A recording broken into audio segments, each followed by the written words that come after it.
जनतेचा वकील अशी ओळख असलेले ॲडव्होकेट अमृत पांडुरंग अधिकारी यांचे बुधवारी 30 एप्रिल रोजी पहाटेच्या सुमारास निधन झाले। गेल्या काही दिवसांपासून त्यांची तब्येत ठीक नसल्याने त्यांना मुंबईतील रुग्णालयात उपचारासाठी दाखल करण्यात आले होते। मात्र उपचार सुरू असताना त्यांनी रुग्णालयातच अखेरचा श्वास घेतला। त्यांच्या निधनाने पालघर जिल्ह्यातील कायदा क्षेत्रासह सामाजिक व राजकीय क्षेत्रातून शोक व्यक्त केला जात आहे। पालघर जिल्ह्यातील कायदा क्षेत्रात आपल्या कर्तृत्वाचा ठसा उमटवणारे, सामाजिक न्यायासाठी आयुष्यभर झगडणारे ज्येष्ठ वकील ॲडव्होकेट अमृत पांडुरंग अधिकारी यांचे वयाच्या 62व्या वर्षी दुःखद निधन झाले।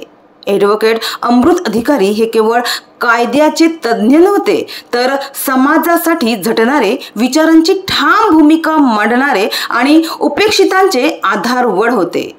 नागझरीसारख्या ग्रामीण भागातील ॲडव्होकेट अमृत अधिकारी यांनी 1987-88 साली वकिलीची पदवी प्राप्त केली।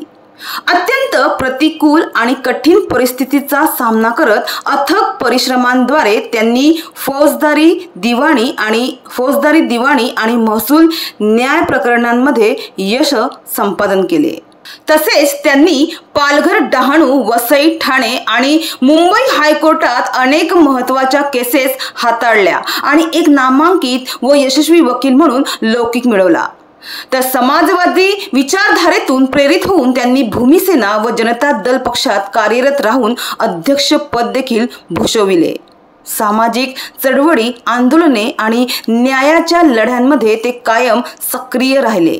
कोणत्याही प्रकारची तडजोड न करता त्यांनी नेहमीच तत्वनिष्ठ भूमिका घेतली।